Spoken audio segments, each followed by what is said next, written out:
Hello everyone and welcome back to Code with Riya. So today we are doing file input output.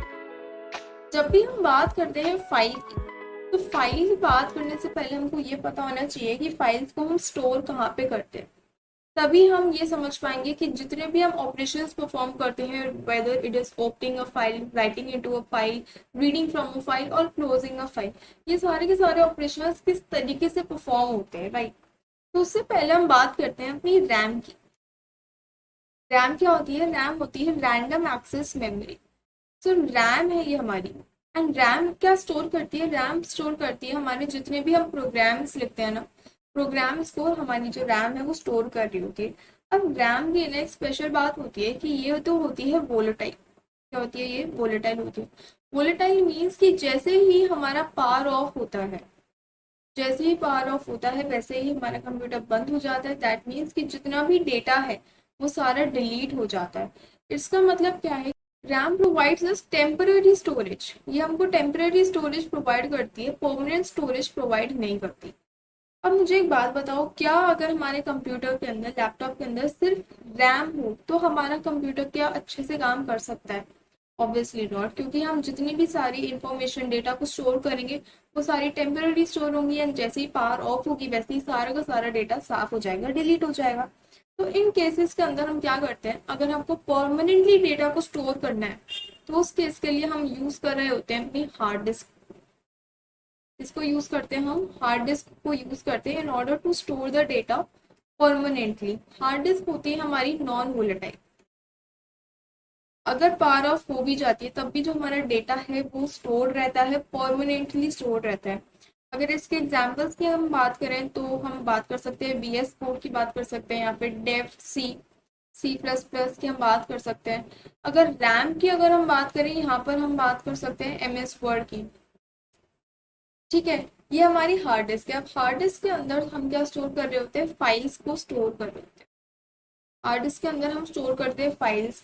And जो हमारी volatile memory है and non volatile memory है, इनके बीच में continuously क्या होता रहता है? डेटा ट्रांसफर होता रहता है रैम से, दैट मीन्स वोलेटाइल मेमोरी से नॉन वोलेटाइल मेमोरी के पास, एंड नॉन वोलेटाइल मेमोरी से वोलेटाइल मेमोरी के पास। कंटिन्यूसली यहाँ पर क्या हो रहा होता है? डेटा ट्रांसफर हो रहा होता है। सो अब यहाँ पर मैं आपको कुछ पॉइंटर्स लिखवा देती हूँ। एग्जाम के लिए ज़्यादा इंपॉर्टेंट नहीं है, बट ये हमको पता होना चाहिए। Computer programs, computer programs are stored in RAM. जितने भी हम प्रोग्राम्स लिखते हैं, सी के प्रोग्राम्स लिखते हैं, सी++ के लिखते हैं, किसी भी लैंग्वेज के प्रोग्राम्स अगर हम लिख रहे होते हैं, वो सारे के सारे प्रोग्राम्स हमारे कहाँ पर स्टोर होते हैं? रैम के अंदर स्टोर होते हैं, वॉलेटाइल मेमोरी के अंदर स्टोर होते हैं। और जो हमारी कंप्यूटर फाइल्स होती हैं, computer files are stored in hard disk. कहाँ पे स्टोर होती है? हार्ड डिस्क के अंदर ये स्टोर हो रही होती है। ये आपके पास 1 मार्क क्वेश्चन आ सकता है। Now let's talk about what is a file. So basically file is a container in a storage device which is used to store the data. ये क्या होता है? It is a container in a storage device, और storage device यहाँ पर hard disk को हम बोल रहे हैं, जिस use to which is used to store the data. ठीक है। अब जो हमारी हार्ड डिस्क होती है ना, उसके अंदर काफी सारे डिफरेंट डिफरेंट कंटेनर्स होते हैं, जिसको हम चंक ऑफ मेमोरी भी बोल सकते हैं, जहां पर हम क्या कर रहे होते हैं? डेटा को स्टोर कर रहे होते हैं। Now we talked about the RAM. RAM क्या होती है? RAM is volatile. That means the contents are lost when the program terminates. That means कि हमने अभी तक कितने सारे C के प्रोग्राम्स कर रखे हैं, जैसे ही हमारा C का प्रोग्राम एंड होता है वैसे ही सारे का सारा डेटा क्या होता है? साफ हो जाता है, क्लियर हो जाता है। ऐसा क्यों होता है? क्योंकि जो हमारा प्रोग्राम है, प्रोग्राम किसकी फॉर्म में हो सकता है? It could be a C program, it could be a C++ program, या फिर किसी भी लैंग्वेज में अगर आप प्रोग्राम लिख रहे हो, वो सारे के सारे प्रोग्राम्स कहाँ पे स्टोर हो रहे हैं? सारे के सारे प्रोग्राम स्टोर हो रहे हैं हमारी रैम के अंदर। इट मीन्स कि प्रोग्राम्स के जितने भी वेरिएबल्स हम डिक्लेयर कर रहे हैं, डिफाइन कर रहे हैं, बना रहे हैं, जितने भी वेरिएबल्स हैं वो सारे भी कहाँ पे स्टोर हो रहे हैं? रैम के अंदर स्टोर हो रहे हैं।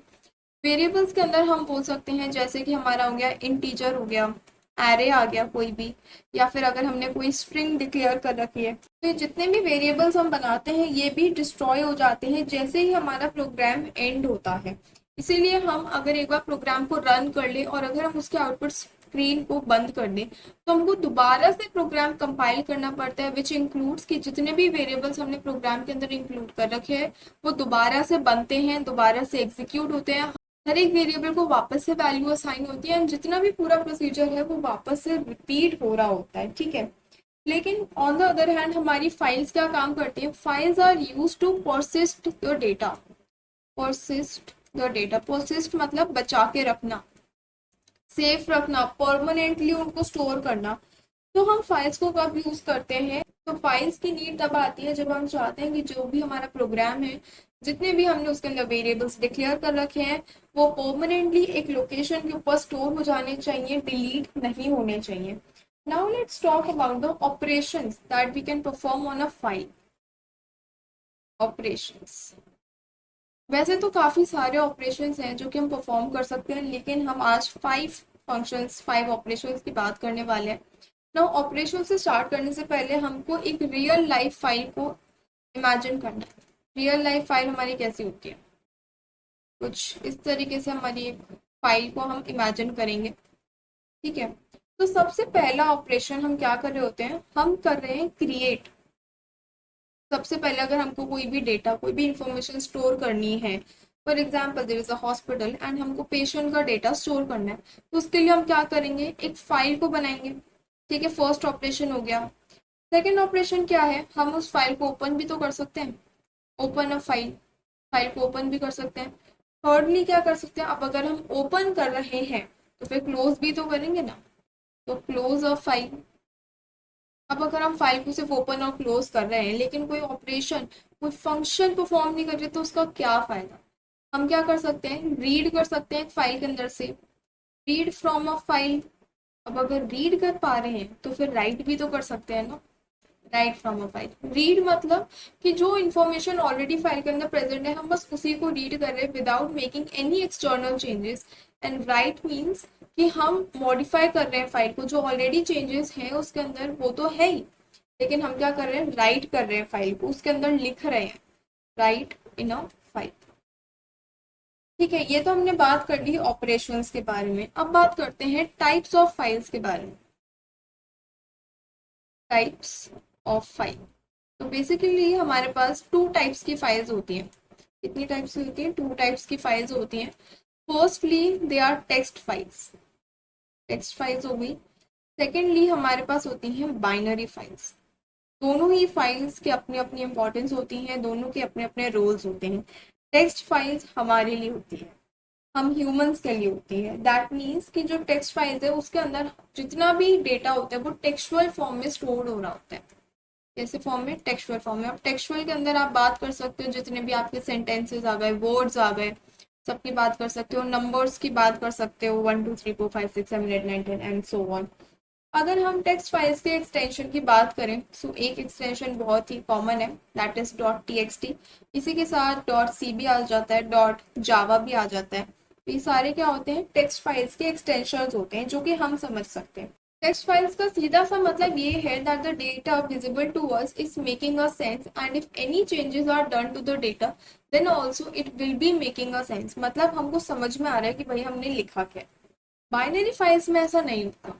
बाइनरी फाइल्स हम बनाते हैं फॉर मशीन। अब हम सारा काम किस पे कर रहे हैं, हम कर रहे हैं कंप्यूटर के ऊपर।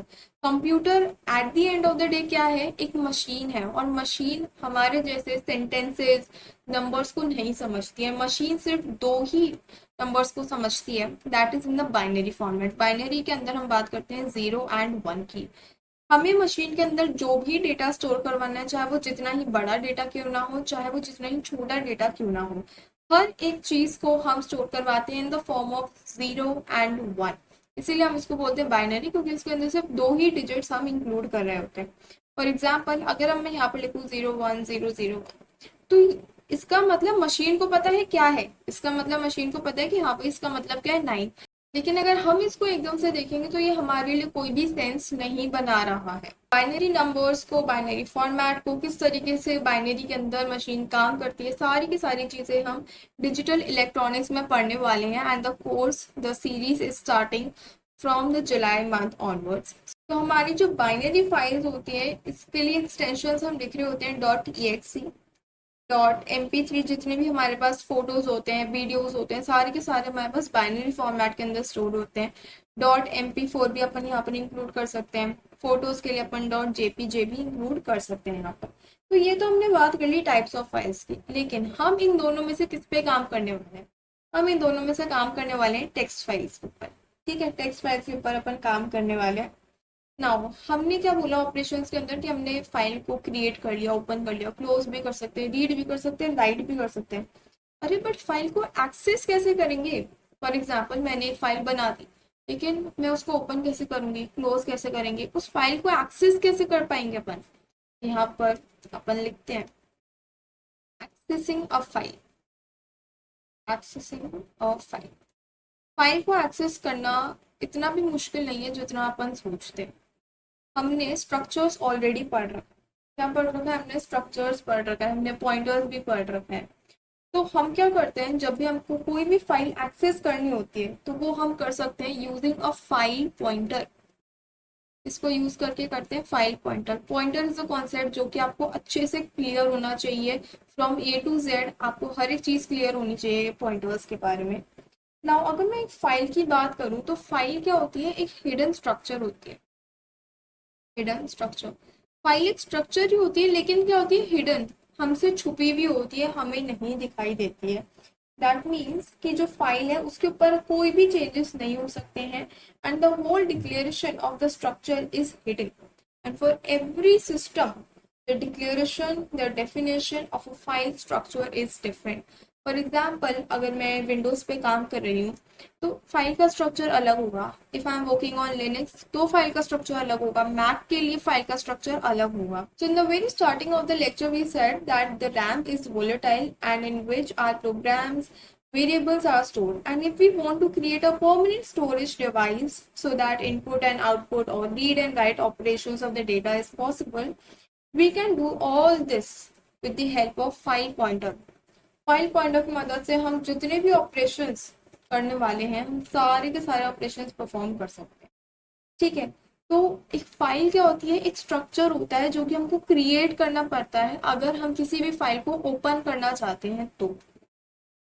ठीक है, मैं यहाँ पर आपके लिए पॉइंट लिख देती हूँ। A file is a structure, hidden structure लिखना मत भूलना यहाँ पर। That needs to be created for opening of file. अगर मुझे कोई फाइल को ओपन करना है तो उसके लिए मेरे पास एक फाइल का स्ट्रक्चर होना चाहिए जो कि उस पर्टिकुलर फाइल के ऊपर क्या करने वाला है? पॉइंट करने वाला है। क्योंकि ज़रूरी तो नहीं है ना कि हमारे सिस्टम के अंदर सिर्फ एक ही फाइल, हमारे सिस्टम के अंदर बहुत सारी फाइल्स होती हैं, हजारों फाइल्स होती हैं। कंपाइलर को कैसे पता चलेगा, सिस्टम को कैसे पता चलेगा कि आप कौन से टाइम पे कौन सी फाइल को एक्सेस करना चाहते हो? उसके लिए हम क्या करते हैं? फाइल पॉइंटर को यहाँ पर यूज कर रहे होते हैं। फाइल पॉइंटर क्या कर रहा है? File PTR. ठीक है, अब यहाँ फाइल पॉइंटर तो हम बनाते हैं, लेकिन जो पॉइंटर बनाते हैं उसको हम बोल देते हैं FPTR, ताकि थोड़ा सा डिस्टिंग्विश हो जाए कि नॉर्मल पॉइंटर क्या है और फाइल पॉइंटर क्या है। ठीक है, यहाँ पे कोई नेसेसरी नहीं है कि आप FPTR ही लिखो, आप कुछ भी लिख सकते हो, but just for the understanding and to avoid the confusion I am writing FPTR over here. What is file PTR doing over here? It is pointing to the structure and it is used to access the file। ठीक है, तो कोई भी अगर पूछे that if we have to access a file तो हम क्या यूज कर सकते हैं? then you can use file pointer। now यहाँ पर जो हमने PTR बनाया है, पॉइंटर बनाया है, ये किस टाइप का है? ये है फाइल टाइप का। ठीक है, फाइल टाइप का है। ऐसा क्यों? बिकॉज हमने फाइल का ही एक स्ट्रक्चर बनाया है। Now, whenever we read a file from permanent data, तो एक स्ट्रक्चर के अंदर सारा का सारा डेटा रीड इन होता है। It is necessary to make the structure whenever we are reading the data। ठीक है, तो यहाँ पर आपको ये समझ में आया। नाउ हम बनाते हैं एक फाइल PTR। सिंटैक्स देख लो कि हम किस तरीके से अपना पॉइंटर बना सकते हैं। सबसे पहले अपर केस के अंदर हम लिखते हैं फाइल, FILE लिखते हैं, देन अपन लिखते हैं स्टार, एंड देन अपन यहाँ पर लिख रहे होते हैं FPTR। तो ये लिखने से हमारा क्या होता है, पॉइंटर बन जाता है। अब अगर हम नॉर्मली पॉइंटर बनाते हैं, फॉर एग्जांपल अगर मैं इंटीजर टाइप का पॉइंटर बना लूँ तो मैं इंट लिखूंगी स्टार PTR, इंट टाइप का पॉइंटर बन गया। यहाँ पर हमने क्या बनाया, फाइल टाइप का पॉइंटर बना दिया। तो कंफ्यूज नहीं होना है, बिल्कुल सेम चीजें हैं जितनी भी अभी तक हमने पहले के लेक्चर्स के अंदर क्लियर कर रखी। अब यहाँ तो हमने देख लिया कि हम पॉइंटर बना कैसे सकते हैं, बना लिया। अब बात करते हैं कि हम फाइल को ओपन किस तरीके से कर सकते हैं। ओपनिंग ऑफ फाइल, फाइल को ओपन करने के लिए अपन सिंटैक्स अभी डिस्कस करते हैं। तो सबसे पहले तो अपन बनाएंगे file PTR, file star FPTR, ठीक है। इसके बाद यहाँ पर लिखते हैं FPTR is equals to F open. अब ये F ओपन क्या है, F ओपन फाइल का ही एक फंक्शन है that is use to open the file. F open मतलब कि हम फाइल को ओपन कर रहे हैं। अब यहाँ पर जहां पर भी आगे F आ जाता है ना, दैट मीन्स कि वो क्या है, एक फाइल का फंक्शन है। ऐसे ही जब अपन फाइल को क्लोज करते हैं, पहले ओपन कर ली, काम हो गया हमारा, हमने फिर उसको क्या करा, क्लोज कर दिया। Now it is necessary to know कि हम किसी भी फाइल को ओपन तभी कर रहे हैं जब हमने ऑलरेडी फाइल बना रखी है या फिर वो फाइल ऑलरेडी एग्जिस्ट कर रही है, नहीं तो हमारी फाइल ओपन नहीं होगी एंड हमें एरर मिल सकती है। तो यहाँ पर हम सबसे पहले लिखते हैं फाइल का नेम। फाइल का नेम अब कुछ भी हो सकता है, फॉर एग्जाम्पल class.txt हो सकता है, या फिर अगर हमारे पास कोई C की फाइल बना रखी है hello.c भी हो सकती है। तो जो भी हमारी फाइल का नेम है वो हम यहाँ पर मेंशन करते हैं, कॉमा लगाते हैं, एंड यहाँ पर हम लिख रहे होते हैं मोड। क्या लिखते हैं, यहाँ पर हम लिख रहे होते हैं मोड। मोड के अंदर हम बात करते हैं आइदर रीड मोड, या तो हमें फाइल को रीड करनी है या फिर राइट करना है या फिर कोई और ऑपरेशन अगर हमको परफॉर्म करना है तो वो हम यहाँ पर लिख रहे होते हैं। क्योंकि अगर हम फाइल को ओपन कर रहे हैं तो हमें सिस्टम को बताना होता है कि हम किस पर्पस के साथ ओपन कर रहे हैं। हमें रीड करना है, हमें राइट करना है, हमें कोई भी एसेंशियल फंक्शन है जो कि परफॉर्म करवाना है, तभी वो हमको फाइल को ओपन करके देगा, ठीक है। नाउ यहाँ पर हमने क्या करा, फाइल ओपन तो कर ली, फाइल क्लोज भी तो करनी पड़ेगी। फाइल क्लोज के लिए बहुत ही इजी सिंटैक्स है हमारे लिए, हम सिंपली लिख सकते हैं F क्लोज। ये सारे के सारे जितने भी लेटर्स है सारे के सारे लोअर केस में अपन को लिखने हैं। F क्लोज लिखेंगे एंड देन फंक्शन के लिए तो पैरेंथेसिस नेसेसरी होता ही है, इसके अंदर अपन लिख देंगे FPTR। दैट मीन्स कि जो फाइल ओपन हो रखी थी वो हमारे पास स्टोर हो चुकी थी FPTR के अंदर। अब हम क्या कर रहे हैं, FPTR दैट मीन्स वो पॉइंटर जो कि फाइल के ऊपर पॉइंट कर रहा था उस स्पेसिफिक फाइल को अब आप क्या कर दो, क्लोज कर दो, क्योंकि हमारा काम ऑलरेडी खत्म हो चुका है। नाउ हम यहाँ पर क्या करते हैं, एक फाइल बना लेते हैं। तो यहाँ पर फाइल बनाने के लिए सबसे पहले तो हम लिखने वाले हैं file PTR, file star FPTR लिखेंगे, FPTR, ठीक है। अब हमको क्या करना पड़ेगा, FPTR के अंदर हमको पॉइंट करना पड़ेगा कि हम कौन सी फाइल को ओपन करवाना चाहते हैं। वो लिख लेते हैं, यहाँ पर लिखते हैं FPTR इज इक्वल्स टू, मुझे क्या करना है, फाइल को ओपन करना है। कौन सी फाइल को ओपन करना है, सबसे पहले फाइल बनानी पड़ेगी। तो यहाँ पर मैं ऑलरेडी फाइल बना ली है, मैंने class.txt नाम से फाइल हमने यहाँ पर क्रिएट करी है। ये फाइल अभी एम्प्टी है, जब हम राइट करेंगे डेटा को तब इसके अंदर हम डेटा ऐड करेंगे। यहाँ पर हम लिख सकते हैं class.txt, ठीक है।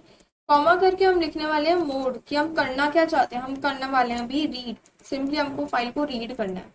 हमने ओपन कर ली फाइल, अब हमें क्या करनी पड़ेगी, क्लोज, F क्लोज लिख लेंगे, FPTR लिखेंगे एंड लास्ट में रिटर्न 0, एंड यहाँ पर क्या होगा, हमारी फाइल क्लोज हो जाएगी। अब क्योंकि हमने यहाँ पर कोई भी ऑपरेशन करा नहीं है, हमने बस फाइल को खोला, उसके अंदर कुछ भी स्टोर करवाया नहीं है, कुछ भी ऑपरेशन करना नहीं है हमको अभी, तो इसीलिए कोई भी फायदा नहीं अगर हम अभी इसको रन करेंगे। अब blank screen will be available to us. तो अभी हम आगे बढ़ते हैं और पढ़ते हैं फाइल ओपनिंग मोड्स के बारे में।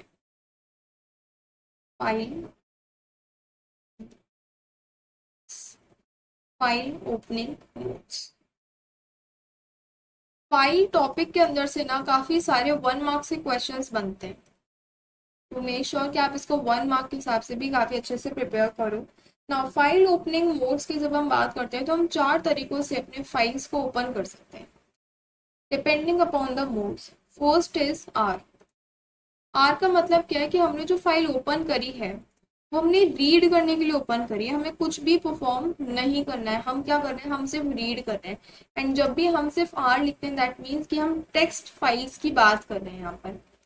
नाउ सेकेंडली, हमारे पास अगर टेक्स्ट फाइल्स है तो हम बाइनरी के अंदर भी तो कर सकते हैं, that means we are opening the file to read in the binary form. Binary form के अंदर ओपन करें, लेकिन बाइनरी का हमारे लिए इतना ज़्यादा सिग्निफिकेंस नहीं है, because again we won't be able to understand the machine language that is in the form of 0 and 1। Now read के लिए अगर हमने ये ऑपरेशंस करें तो हम राइट के लिए भी तो कर सकते हैं। करें, we are writing into a file, writing into a file. Similarly हमारे पास आ जाता है WB।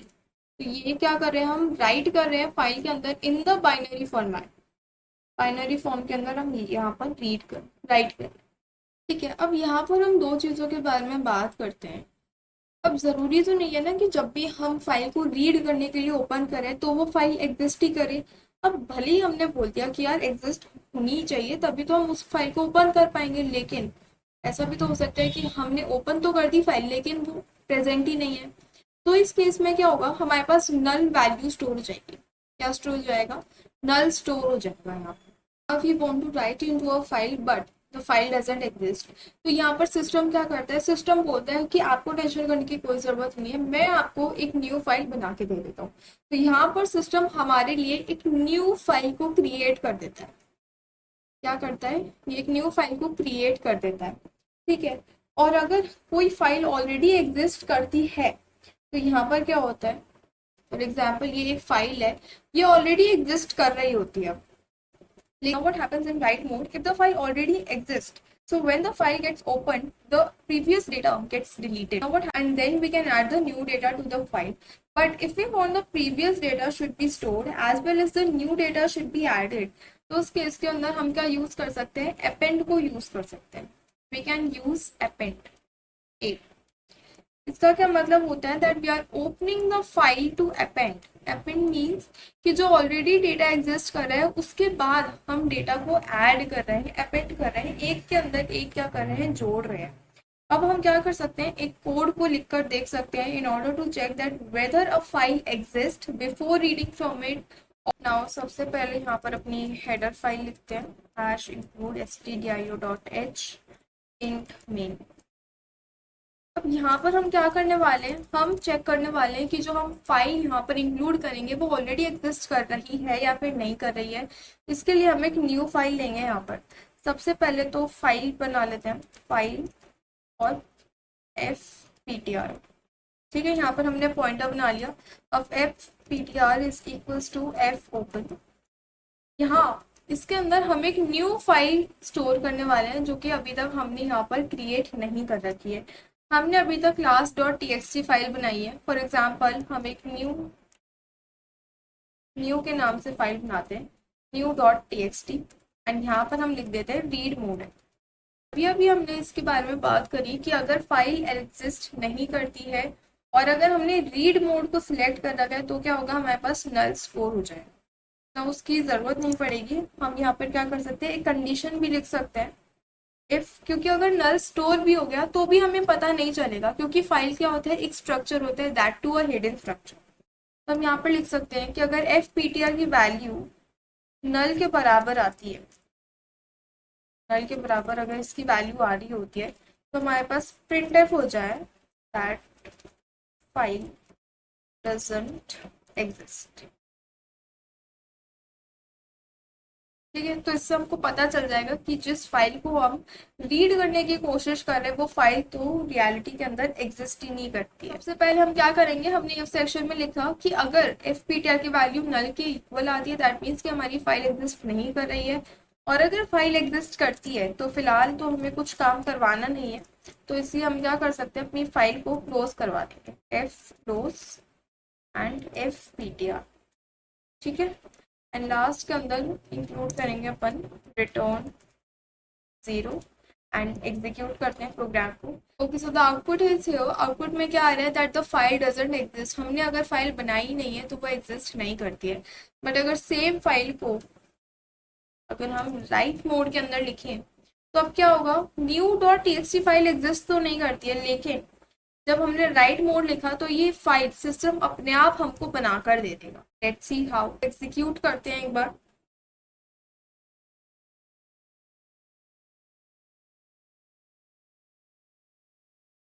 यहाँ पर अभी तो हमारे पास कुछ भी हमको शो नहीं हो रहा है, लेकिन अगर हम फाइल में जाकर देखेंगे, वो फोल्डर जिसके अंदर हमने ऑलरेडी पहले तो क्लास डॉट टीएक्सटी बनाई एंड जिसके अंदर हमने अपनी सी की सोर्स फाइल स्टोर कर रखी थी, उसके अंदर अब हमारे पास एक न्यू टेक्स्ट फाइल नाम की भी टेक्स्ट फाइल यहाँ पर आकर स्टोर हो चुकी है।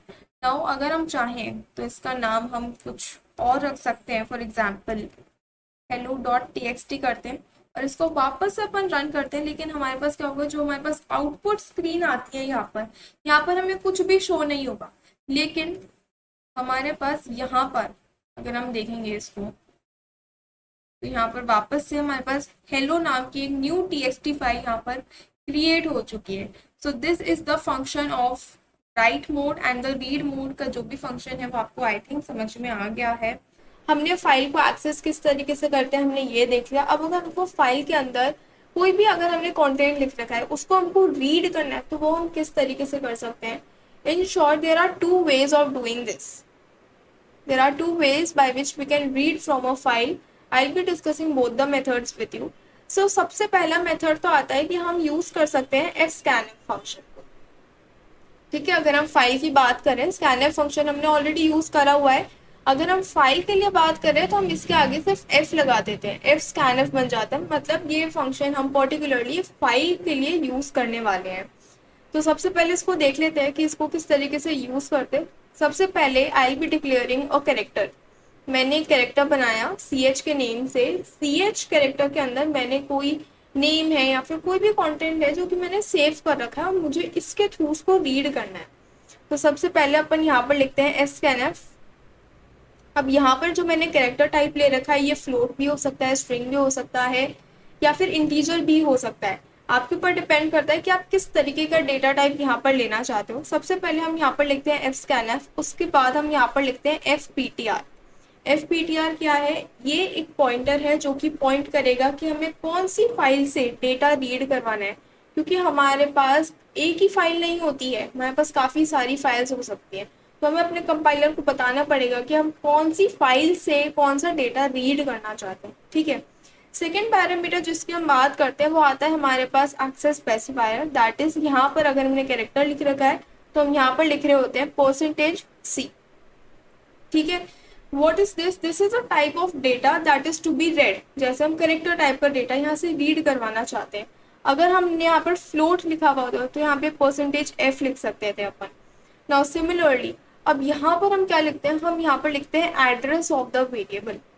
एड्रेस क्यों लिखते हैं यहाँ पर हम, ताकि हम अपने कंपाइलर को बता पाए कि ये वो करेक्टर है जहाँ पर हमें स्टोर करवानी है वैल्यूज। फॉर एग्जांपल अगर मेरी फाइल के अंदर मैंगो लिखा हुआ है, ठीक है, मेरी एक फाइल है उसके अंदर मैंगो लिखा हुआ है। अब करेक्टर क्या करता है, करेक्टर 1 बाय 1 करेक्टर्स को लेगा और एक एक करके यहाँ पर स्टोर करवाएगा और फिर हम उसको क्या करवा सकते हैं, प्रिंट करवा सकते हैं। तो हमारे पास जब हम इसको 5 टाइम्स प्रिंट करवाएंगे, फर्स्टली m प्रिंट होगा, then a n g o, तो ये जब सारे के सारे एक्सेस हो जाएंगे तब हमारे पास एक कंप्लीट वर्ड बनकर यहाँ पर आ रहा होगा। ठीक है, तो ये तीनों चीज़ों के बारे में मैं यहाँ पर मेंशन कर देती हूँ। fptr is the file pointer है and this determines the type of data to be stored, and thirdly this is the address of variable। ठीक है, इतनी बातें क्लियर है। अब अगर हमको फाइल में से रीड करना है तो हम यहाँ पर यूज करते हैं fscanf। अब fscanf से तो हमने एक्सेस कर लिया, लेकिन अगर हमको प्रिंट करवाना होता है, कभी भी कोई भी इंफॉर्मेशन अगर हमको प्रिंट करवानी होती है तो हम किसको यूज करते हैं, हम यूज कर रहे होते हैं printf को। ठीक है, तो इसका हम एक एग्जाम्पल अपने कोड के अंदर लिख कर देखते हैं। सबसे पहले तो अपन अपनी हेडर फाइल लिख लेते हैं, #include stdio.h। ठीक है, उसके बाद हम इंट मेन सेक्शन में एक फाइल बनाएंगे, file and F P T R. ठीक है, ये हमने फाइल पॉइंटर बना दिया। अब F P T R is equals to, सबसे पहले अगर हमको फाइल को एक्सेस करना है तो उसको ओपन करना पड़ेगा। Now in these brackets we will be writing the name of our text file. Here I have already made one text file with the name fruits. तो हम fruits लिखने वाले हैं यहाँ पर fruits.txt। एक्सटेंशन लिखना मत भूलना है यहाँ पर। इसी के साथ हम अपना मोड मेंशन करते हैं कि किस मोड के अंदर हम अपनी फाइल को ओपन करना चाह रहे हैं, रीड मोड में या राइट मोड में। अब क्योंकि यहाँ पर मैंने फाइल ऑलरेडी बना रखी है इसलिए मैं इसको रीड मोड में ओपन करूंगी। अगर हम चाहते हैं कि हम एक्सेस भी करना चाहते हैं कंटेंट, साथ ही साथ हमारी फाइल भी नहीं है, फाइल भी क्रिएट करनी है, तो तब हम राइट मोड को यूज़ कर सकते हैं।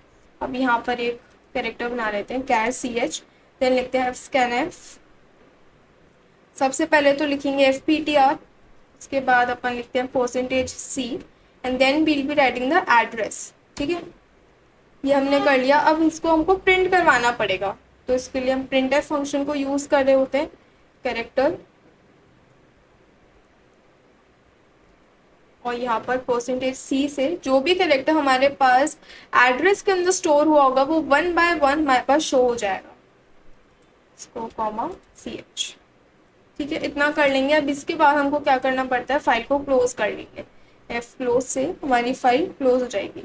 इसके अंदर एफ पी टी आर को पास करना पड़ेगा हमको, लास्ट में रिटर्न 0 लिखेंगे। ठीक है, अब यहाँ पर हमारे पास अभी कुछ भी प्रिंट होकर नहीं आएगा क्योंकि जो हमने फ्रूट्स नाम की फाइल बनाई थी वो अभी बिल्कुल खाली है। तो उसके अंदर हम मैंगो को स्टोर करवा लेते हैं, सेव करेंगे, इसको हम क्रॉस कर देंगे। ठीक है, अब इसको हम रन करवाएंगे। सो यहाँ पर क्या हुआ, हमारे पास जो फर्स्ट कैरेक्टर है दैट वाज एम, वो प्रिंट होकर आ गया है। अब अगर हम चाहते हैं कि मेरे पास पूरा का पूरा मैंगो प्रिंट होकर आना चाहिए तो उस केस के अंदर हम इसको 5 टाइम्स पेस्ट कर देंगे। ठीक है, मैंने इसको 5 टाइम्स पेस्ट कर दिया है। अब अगर हम देखेंगे तो कैरेक्टर बाय कैरेक्टर आएगा।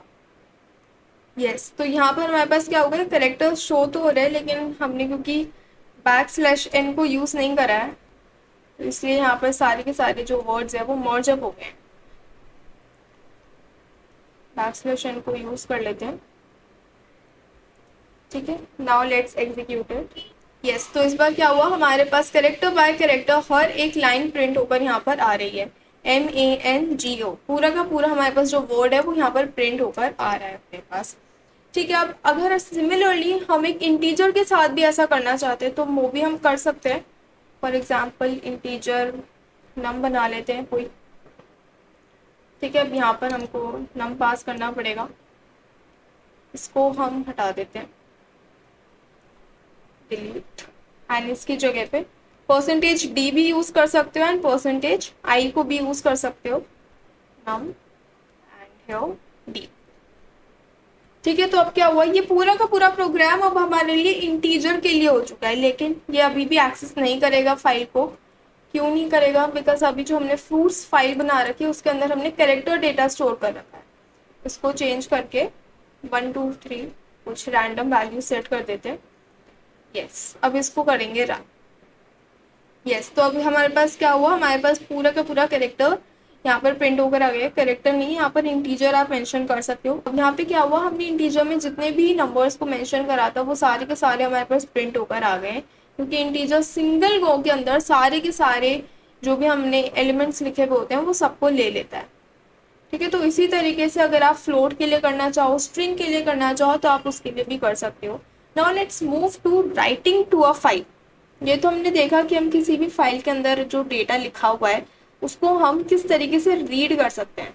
अब देखते हैं कि अगर मुझे फाइल के अंदर कोई डेटा लिखना है तो वो कैसे पॉसिबल है। अब जैसे हमने रीडिंग के लिए स्कैनफ को यूज करा था ताकि हम जो डेटा है उसको रिट्रीव कर पाए, सिमिलरली राइटिंग के लिए हम यहाँ पर यूज कर रहे होते हैं fprintf। ठीक है, यहाँ पर हम क्या यूज करते हैं, fprintf। फॉर एग्जाम्पल यहाँ पर भी मैंने कोई कैरेक्टर बना लिया। अब यहाँ पे मुझे वो डेटा लिखना पड़ेगा जो मुझे इंसर्ट करना है। For example I want to insert p। ठीक है, मुझे p इंसर्ट करना है, फॉर एग्जाम्पल r ले लेते हैं, r इंसर्ट करना है हमको। तो यहाँ पर हम लिखते हैं fprintf, this is the syntax. ठीक है, ये आपको याद रखना है सिंटैक्स। यहाँ पर भी सबसे पहले अपन fptr को मेंशन करेंगे, सेकेंडली अपन अपना एक्सेस मॉडिफायर लिखते हैं यहाँ पर, एंड थर्डली हम यहाँ पर एड्रेस मेंशन नहीं करते हैं।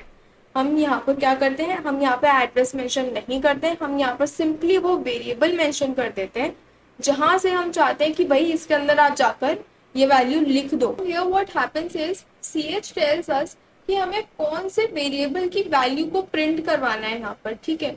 एंड परसेंटेज सी हमको यहाँ पर क्या बता रहा है कि हमको किसकी प्लेस पे वैल्यू को प्रिंट करवाना है। इसको भी हम एक एग्जाम्पल से समझते हैं। मैं यहीं पर थोड़े से चेंजेस करूंगी, इसको कमेंट आउट कर देते हैं and fptr is equals to f open fruits.txt। अब यहाँ पर हम क्या कर रहे हैं, हम फाइल के अंदर लिख रहे हैं मैटर, तो हम इसको राइट मोड के अंदर ओपन करते हैं यहाँ पर। यस, नाउ सबसे पहले हम यहाँ पर एक कैरेक्टर करने वाले हैं, कैरेक्टर ch बना लेते हैं। अब यहाँ पर हम अगर राइट करना चाहते हैं फाइल के अंदर तो उसके दो तरीके होते हैं। या तो हम यहाँ पर ch को एक वैल्यू असाइन कर सकते हैं। फॉर एग्जाम्पल मैंने इसको कोई value they the, for example g, मैंने इसको ये कोई वैल्यू दी है यहाँ पर, and in the second line we'll write f printf, and सबसे पहले अपन लिखते हैं fptr that is the pointer. उसके बाद अपन परसेंटेज c लिखेंगे and then we'll write ch। तो अब यहाँ पर हम क्या कर सकते हैं, या तो हम यहाँ पर ch लिखते हैं तो ch की जो भी वैल्यू है वो यहाँ पर उठकर आ जाएगी, या फिर अगर मैं ch को इंक्लूड करना ही नहीं चाहती तो डायरेक्ट हम यहाँ पर g को इंक्लूड कर सकते हैं। दोनों मेथड से मैं आपको करके बताऊंगी, बस हमें इतना ही करना होता है इसके अंदर। और लास्ट में f क्लोज करके फाइल को अपनी क्लोज कर देंगे fptr लिखकर, ठीक है। तो अभी जो हमारे पास हमारा नोट पैड है बिल्कुल एम्प्टी है, इसको हम डिलीट कर देते हैं। बिल्कुल एम्प्टी नोट पैड है। अभी हमारे पास क्या होगा, यहाँ पर जी प्रिंट होकर आएगा, लेट्स सी इट। यस, तो अब यहाँ पर क्या हुआ, यहाँ पे हमारे पास जी प्रिंट होकर यहाँ पर आ चुका है। तो मेक श्योर कि अगर आप कोई भी चेंज परफॉर्म कर रहे हो टेक्स्ट फाइल के ऊपर तो आप उसको एक बार रिफ्रेश जरूर करो, उसको एक बार क्लोज करके फिर ओपन करो। अब अगर आप चाहते हो कि आप यहाँ पर पूरा का पूरा एक वर्ड प्रिंट करवाना, फॉर एग्जाम्पल हमने यहाँ पर ए लिख दिया। अब ये मेथड क्या है, थोड़ा सा टाइम कंज्यूमिंग है क्योंकि इससे हम सिर्फ सिंगल कैरेक्टर को ही प्रिंट करवा पाएंगे। अगर मैं चाहती हूँ कि मुझे पूरा एक वर्ड प्रिंट करवा के दो तो फिर हमको इस तरीके से ही करना पड़ेगा। इसको कॉपी कर लेंगे, यस। हम इसको चेंज कर लेते हैं, E L L and P, ठीक है। तो यहाँ पर क्या हुआ, हमने एप्पल को प्रिंट करवाया, एप्पल, ओके। तो यहाँ पर जो हमारी फाइल है फ्रूट्स फाइल, इसको ओपन करेंगे तो यहाँ पर क्या हुआ, हमारे पास एप्पल प्रिंट होकर आ गया।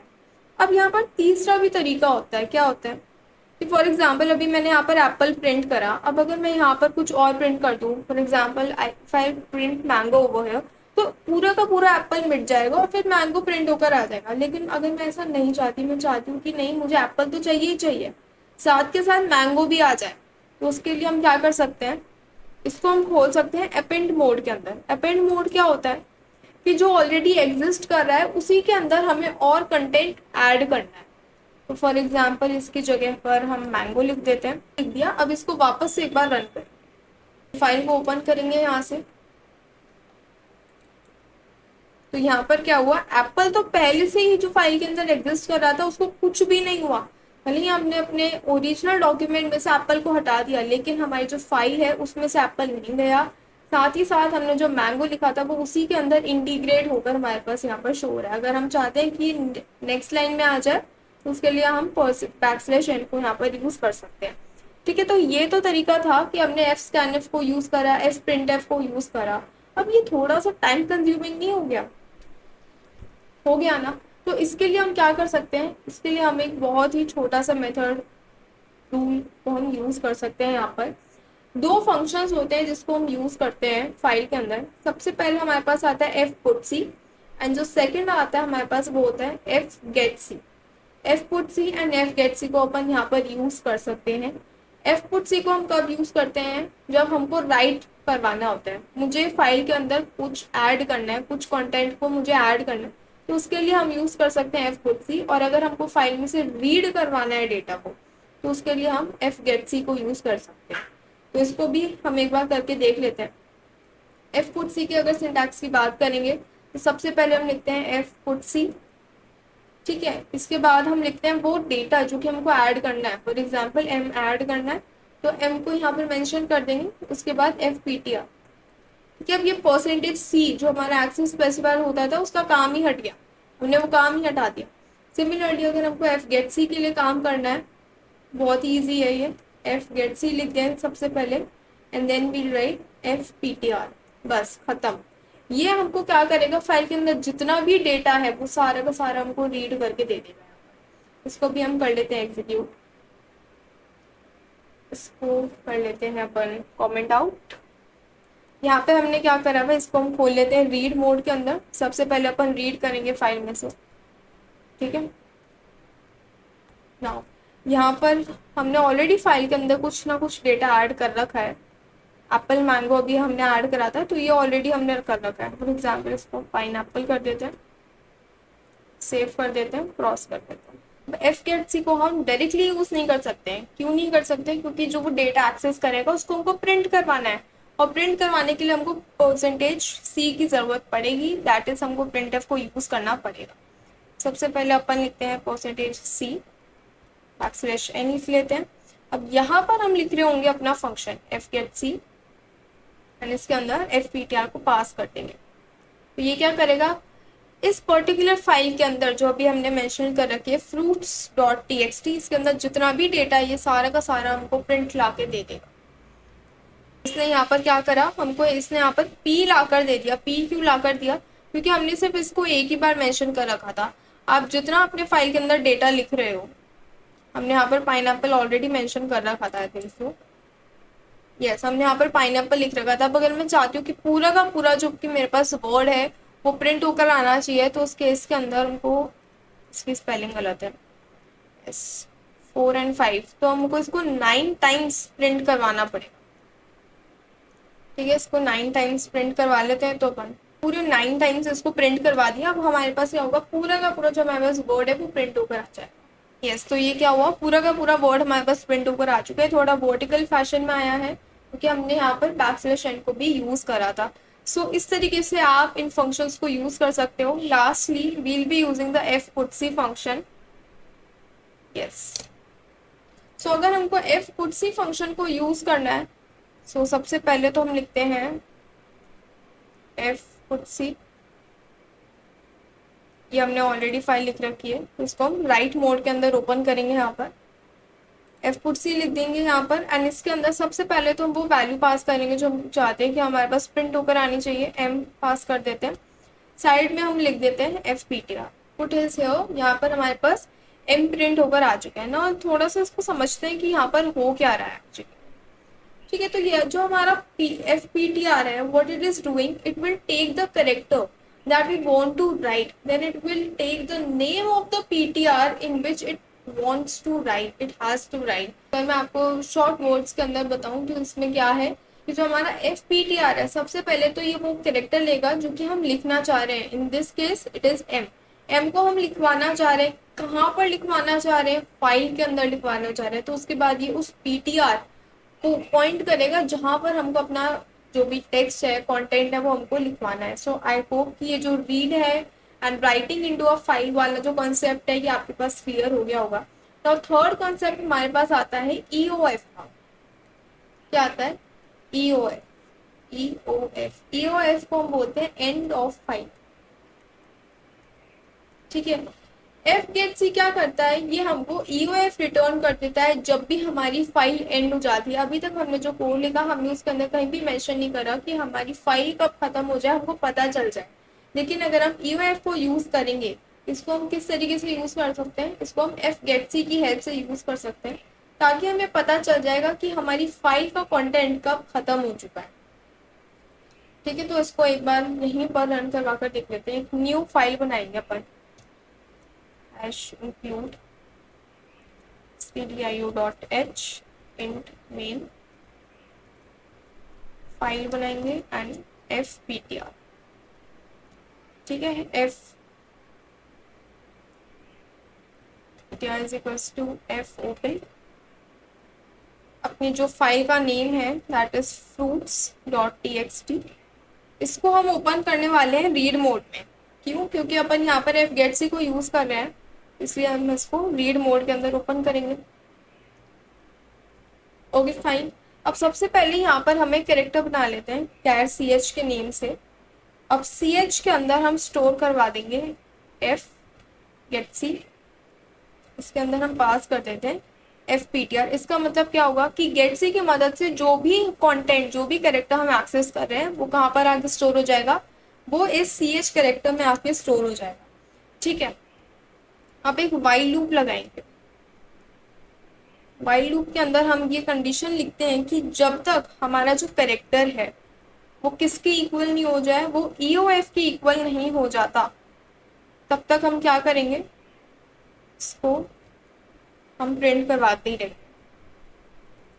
प्रिंट एफ, यहाँ पर लिखेंगे %C कॉमा करके CH। ठीक है, ये कर देंगे। और अगर हमारी कंडीशन, अब जैसे ही हमारे पास ये प्रिंट होगा उसके बाद हमको क्या करना पड़ेगा, उसके बाद हमको एफ गेट सी करना पड़ेगा, इसके अंदर एफ पी टी आर को पास कर दे। ठीक है, तो सबसे पहले तो हमने क्या करा यहाँ पर, सबसे पहले तो हमारे पास जो भी कंटेंट था, जो कैरेक्टर था, वो हमने सी एच के अंदर ले लिया। हमने कंडीशन चेक करी क्या हमारा सी एच EOF के इक्वल है या नहीं है। अगर हमारा जो सी एच है वो EOF के इक्वल नहीं है, तभी हम इस लूप के अंदर एंटर करेंगे। यहाँ पर हमने क्या करा, कैरेक्टर को प्रिंट करवा दिया जो कि ऑलरेडी सी एच के अंदर एग्जिस्टिंग था, और इसको यूज कर हमने जो नेक्स्ट कैरेक्टर है उसको सी एच के अंदर डाल दिया। ठीक है, इतना काम हमने यहाँ पर कर लिया है। अब साथ ही साथ जैसे ही हम लूप से बाहर आएंगे हमको एक न्यू लाइन के अंदर जाना पड़ेगा। printf \n कर लेंगे। यहाँ पर हम क्या करेंगे, न्यू लाइन के अंदर आ जाएंगे। लास्टली एफ क्लोज करके अपनी जो फाइल है उसको क्लोज कर देंगे और रिटर्न 0 एग्जीक्यूट कर देंगे। ठीक है, तो हमने यहाँ पर ये पूरा काम करा है। सी एच का यहाँ पर सिर्फ बहुत ही सिंपल काम है, it is use to read the data from the file and the data read stored in this character. ठीक है, इसको हम करेंगे एग्जीक्यूट। तो यहाँ पर अभी हमको सिर्फ m ही शो हुआ है क्योंकि हमारी जो txt फाइल है उसके अंदर हमने सिर्फ m ही स्टोर करवा रखा है। लास्टली हमने जो फंक्शन परफॉर्म करा था इसको हम मैंगो कर लेते हैं। फॉर एग्जाम्पल इसको हम कर लेते हैं this is a paragraph.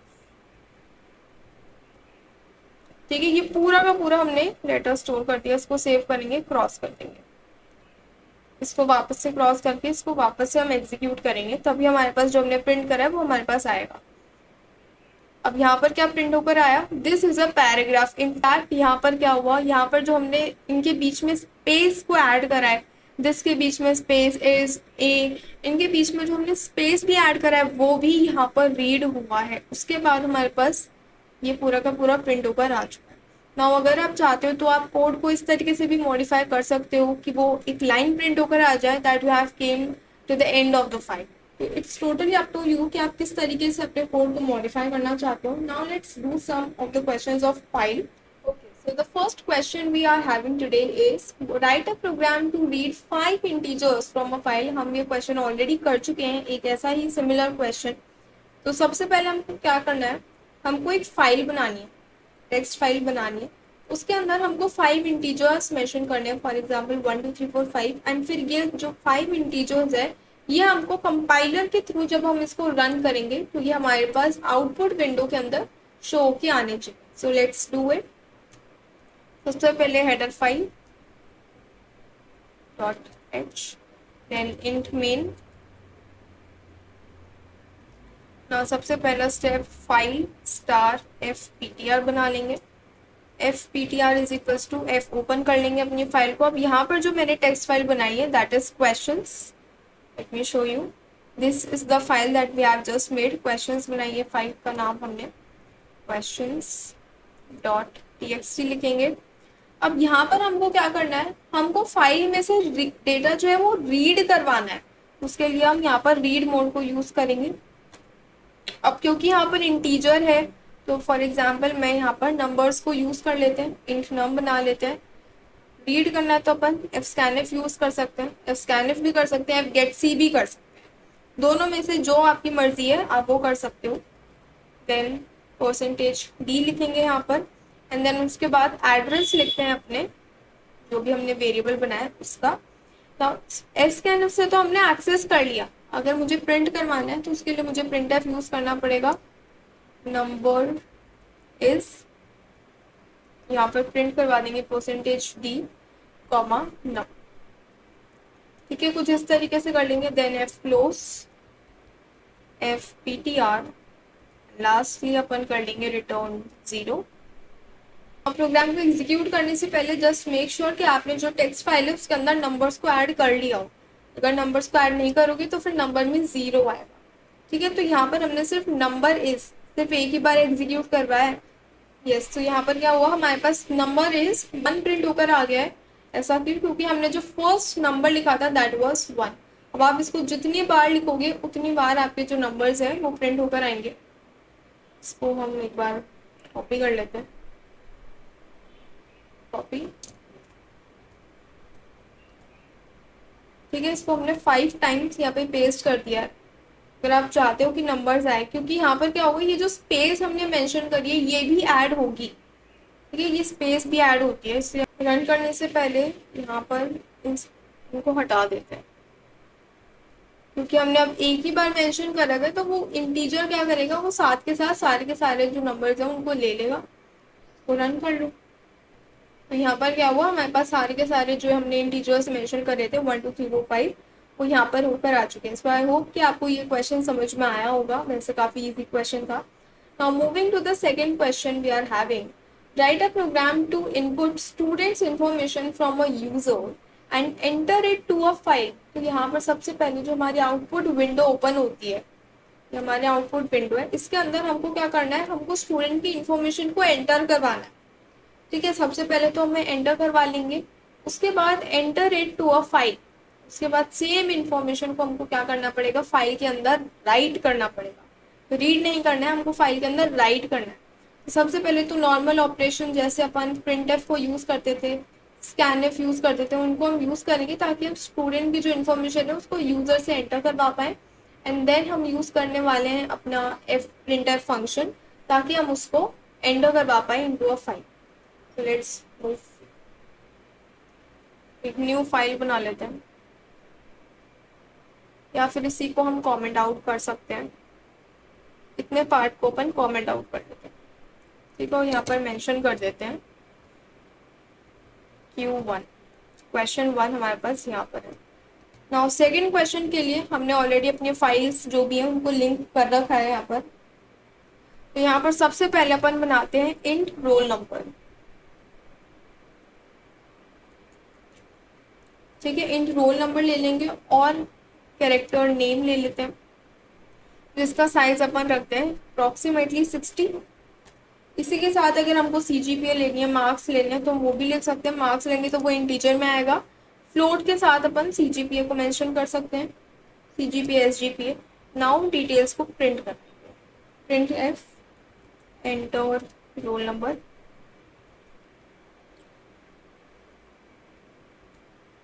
Scanf percentage D and यहाँ पर रोल नंबर, ठीक है। सिमिलरली सबके लिए होगा, यहाँ पर अपन को एड्रेस लगाना होगा, कॉपी करेंगे, 3 एट्रीब्यूट्स है, यहाँ पर लिखते हैं नेम,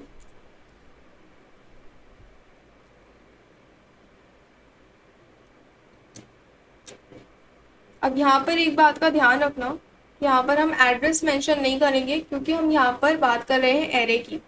यहाँ पर हमने क्या बनाया है, एक एरे बनाया है, और जब भी हम एड्रेस की बात करते हैं तो वहाँ पर हम डायरेक्टली जो है एड्रेस को पॉइंट आउट नहीं कर रहे होते हैं। यहाँ पर हम मेंशन करते हैं CGPA। यहाँ पर हमें नेम के अंदर एड्रेस क्यों नहीं लिया है, क्योंकि हमने यहाँ पर नेम का एक एरे बनाया है, और एरे अपने आप में ही एक पॉइंटर होता है, तो इसके लिए हमको अलग से उसको पॉइंट करवाने की जरूरत नहीं पड़ती है। अब हमने ये जो 6 लाइन्स लिखी है, इनसे क्या होगा, हम यूजर से डेटा को एंटर करवा लेंगे। एंटर तो करवा लिया, अब हमको यही सेम इन्फॉर्मेशन फाइल के अंदर भी चाहिए होगी। तो फाइल के अंदर अगर चाहिए तो fprintf को यूज कर लेंगे, एफ प्रिंट एफ को लिखेंगे सबसे पहले FPTR, देन %d एंड यहाँ पर मैं एक टैब का स्पेस दे रही हूँ, आप चाहो तो \n भी दे सकते हो, रोल नंबर। ठीक है, सेम हम तीनों के लिए प्रिंट करवाएंगे, कॉपी एंड पेस्ट। यहाँ पर अपन इसको कर लेंगे S, यहाँ पर नेम, यहाँ पर ये F हो जाएगा और यहाँ पर ये हो जाएगा अपना CGPA। यहाँ पर हमें इंफॉर्मेशन एंटर करते हैं, फर्स्टली रोल नंबर 1 2 3, देन करते हैं नेम टोनी एंड CG पे एंटर करते हैं 9। ठीक है, यहाँ पर हमने इसको एंटर कर दिया। Now let's go to our folder. यहाँ पर अपन अपने जो क्वेश्चंस वाली फाइल है उसको ओपन करेंगे। तो यहाँ पर हमारे पास क्या हुआ, 1 2 3 भी प्रिंट होकर आया। 1 2 3 is the roll number, Tony is the name and 9 is the CGPA that we have entered. अब यहाँ पर ये हॉरिजॉन्टली क्यों आया है, क्योंकि हमने यहाँ पर क्या लिख रखा है, \T लिख रखा है। दैट मीन्स एक टैब जितनी स्पेस क्या होगा ये हमारे पास यहाँ पर क्रिएट होकर आ जाएगी। ठीक है, this was the second question. Now moving to the third question we have, write a program to write all the odd numbers from 1 to n in a file। यहाँ पर हमको बेसिकली क्या करवाना है, यूजर अगर कोई भी नंबर एंटर करता है तो हमें वहां तक नंबर्स को प्रिंट करवाना है। फॉर एग्जाम्पल अगर यूजर ने एंटर करा 10, तो 10 तक जितने भी ऑड नंबर्स आते हैं दैट इज 1 3 5 7 9, तो ये हमारे पास क्या होंगे, प्रिंट होकर आ जाएंगे। कहाँ पर प्रिंट होकर आएंगे, फाइल के अंदर प्रिंट होकर ही आ रहे हैं। इसको भी एक बार कर देखते हैं। यहीं पर एक न्यू फाइल क्रिएट कर लेते हैं, #include stdio.h int main, यहाँ पर file *fptr, then fptr is equals to f open, and then यहाँ पर हम अपनी फाइल का नेम लिखते हैं questions। In fact, let's make a new file। अपन ना यहाँ पर एक न्यू फाइल क्रिएट कर लेते हैं, right click new, and then अपन एक न्यू टेक्स्ट डॉक्यूमेंट क्रिएट करने वाले हैं। फॉर एग्जांपल ऑड नंबर्स के नाम से, ऑड के नाम से हमने यहाँ पर फाइल क्रिएट कर ली है। यहाँ पर अपन लिखेंगे odd.txt। देन यहाँ पर अब किस मोड के अंदर हमको ओपन करनी है ये काफ़ी इंपॉर्टेंट होता है। अब अगर हमको फाइल के अंदर लिखना है तो लिखने के लिए तो हम हमेशा राइट मोड को ही यहाँ पर यूज़ कर रहे होंगे। नंबर्स के जहाँ पर बात आती है वहाँ पर int n ले लेते हैं। प्रिंट एफ करवाएंगे सबसे पहले वो नंबर जहाँ तक हमको प्रिंट करवानी है अपनी values. Enter the number, then scanf कर लेंगे %d %n। ठीक है, इतना हमने कर लिया। अब हम लगाएंगे एक फॉर लूप। अगर मैं चाहती हूँ कि मेरे पास ऑड नंबर्स प्रिंट होकर आने चाहिए तो ऑड नंबर्स की कंडीशन क्या होती है, कोई भी अगर नंबर है, दिस इज द नंबर, अगर मैं उसको 2 से डिवाइड करूँ और अगर उसका रिमाइंडर 0 के इक्वल नहीं आ रहा है, एक्सक्लेमेशन का मार्क का क्या मतलब होता है कि नॉट इक्वल टू है, तो अगर हमारी ये वाली कंडीशन ट्रू हो जाती है तो दैट मीन्स कि हमारा जो नंबर है, जो हमारा n नंबर है, वो एक ऑड नंबर है। सेम कंडीशन हम यहाँ पर अप्लाई करने वाले हैं। i को हम इसी के साथ इनिशियलाइज कर सकते हैं। i को अपन 0 से स्टार्ट कर लेते हैं, 0 से कर सकते हैं या फिर 1 से ही स्टार्ट कर लेंगे, ज़्यादा ठीक रहेगा। कहाँ तक चलाना है मुझे लूप, जब तक i की वैल्यू n के इक्वल नहीं हो जाती है। हम यहाँ पर 10 को भी चेक करेंगे, अगर 10 भी यूजर एंटर करना है देन कर देंगे i++, देन एक कोड ऑफ ब्लॉक को डिजाइन करने वाले हैं। इफ कंडीशन लगाएंगे यहाँ पर कि जब हमने i को इनफैक्ट i को जब हम डिवाइड करेंगे 2 से तो इनका जो आंसर है अगर वो 0 के इक्वल नहीं आता है तो इन दैट केस आप क्या करो, f कर दो, क्योंकि हमको ये वैल्यूज जो है वो फाइल के अंदर प्रिंट करवानी है। fptr %d, इसी के साथ यहाँ पर हम i को प्रिंट करवाएंगे। ठीक है, ये करवा देंगे। लास्टली अपन अपनी फाइल जो है उसको क्लोज कर लेंगे। fptr return 0 and execute। now let's enter the number over here। for example I entered 10, enter कर दिया यहाँ पर। अब अपनी फाइल पर जाएंगे और हमारी जो फाइल है उस पर जाएंगे। यहाँ पर क्या हुआ, हमारे पास 13579, यहाँ पर ये सारे के सारे जो हमारे पास नंबर थे प्रिंट होकर आ गए। अब अगर मैं चाहती हूँ कि नहीं मुझे 10 नहीं चाहिए, मुझे चाहिए 21 तक, 21 इज ऑल्सो ऑड नंबर, तब देखते हैं क्या होता है। मैंने फाइल को क्रॉस कर दिया एंड देन मैं अगेन उसे ओपन करूंगी, तो मेरे पास क्या हुआ, यहाँ पर जितने भी नंबर्स है 13579, 11, 13, 15, 17, 19 एंड 21, ये सारे के सारे नंबर्स प्रिंट होकर आ चुके हैं। ठीक है, तो कुछ इस तरीके से हम क्या कर सकते हैं, एन नंबर्स तक यूजर जो भी नंबर एंटर करता है वहां तक हम प्रिंट करवा सकते हैं। Now coming to the fourth question and the last question for the today's class is, we are given two numbers P and Q. There are two numbers that are written in a file. इन दोनों numbers की value हमारे पास file के अंदर already return है। हमें कुछ इस तरीके का प्रोग्राम लिखना है कि फाइल के अंदर जो कंटेंट है वो चेंज हो जाए। जैसे फॉर एग्जांपल मान लेते हैं ये हमारी फाइल है, P की वैल्यू हमारे पास 2 गिवन है एंड Q की वैल्यू हमारे पास 10 गिवन है। अब हमें कुछ उस तरीके का प्रोग्राम लिखना है कि फाइल के अंदर से ये सारी चीजें तो हट जाएं और जो हमारे पास न्यू फाइल आए, सेम फाइल को जब हम रिफ्रेश करेंगे तो हमारे पास क्या आ जाए, 12 आ जाए, दैट इज 10 + 2, इन दोनों का सम हमारे पास न्यू फाइल के अंदर स्टोर हो जाए और जो प्रीवियस वैल्यूज थी वो हट जाए। अब अगर हमको प्रीवियस वैल्यूज को साफ करना है तो उसके लिए हम यूज कर रहे होते हैं राइट ऑपरेशन।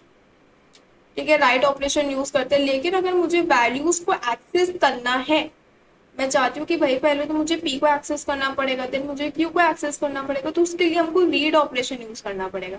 तो ये एक ऐसा क्वेश्चन है जिसके अंदर हम रीड ऑपरेशन को भी यूज करने वाले हैं और राइट ऑपरेशन को भी यूज करने वाले हैं, तो ध्यान से इसको समझना है, देखना है।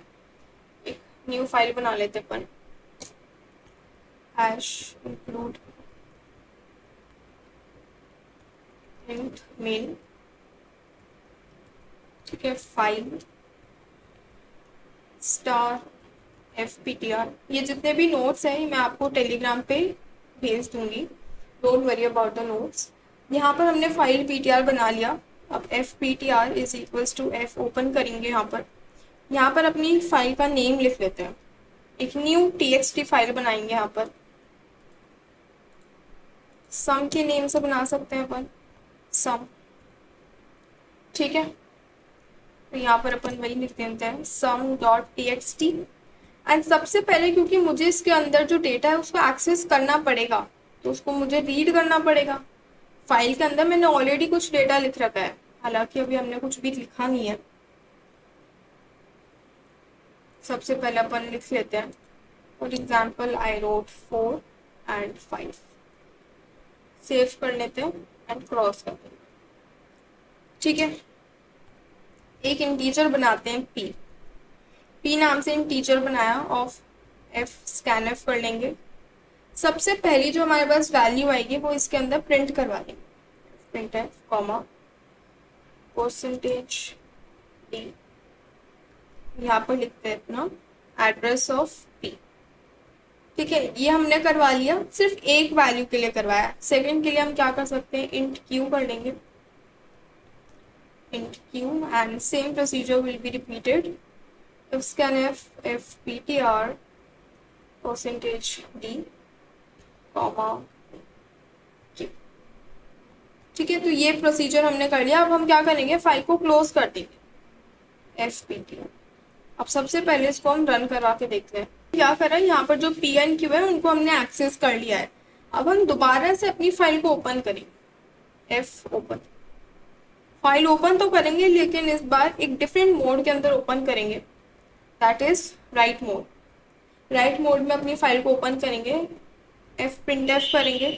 यहाँ पर F स्कैन F कर रहे हो या फिर स्कैन F कर रहे हो, F प्रिंट F कर रहे हो या फिर स्कैन F कर रहे हो, इन बातों का ध्यान रखना है थोड़ा सा अपन को। यहाँ पर FPTR लिखेंगे, देन %d एंड यहाँ पर अब हमको क्या करवाना है, हमें P and Q दोनों का सम यहाँ पर स्टोर करवाना है, तो P + Q कर लें। ठीक है, इन दोनों का जो भी सम है वो यहाँ पर स्टोर हो जाएगा। या फिर हम क्या कर सकते थे, एक थर्ड वेरिएबल बना के इन दोनों का जो सम है उसके अंदर स्टोर करवा लेते, लेकिन उससे सिर्फ हमारे LOC बढ़ते और कुछ भी नहीं होता। LOC means lines of code, FPTR then return 0। तो ये प्रोग्राम सक्सेसफुली टर्मिनेट हो गया है। अब अगर हम अपने फाइल को खोलेंगे, सम को अगर हम ओपन करेंगे यहाँ पर, तो यहाँ पर क्या हुआ, हमारे पास 9 आ गया, लेकिन पहले हमने यहाँ पर क्या स्टोर करवा रखा था, पहले हमने यहाँ पे 4 एंड 5 को स्टोर करवा रखा था। तो 4 तो कहाँ चला गया, 4 तो हमारे पास वैल्यू आ गई पी के अंदर, एंड जो 5 वैल्यू थी वो हमारे पास आ गई क्यू के अंदर, एंड देन हमने फाइल को कर दिया क्लोज।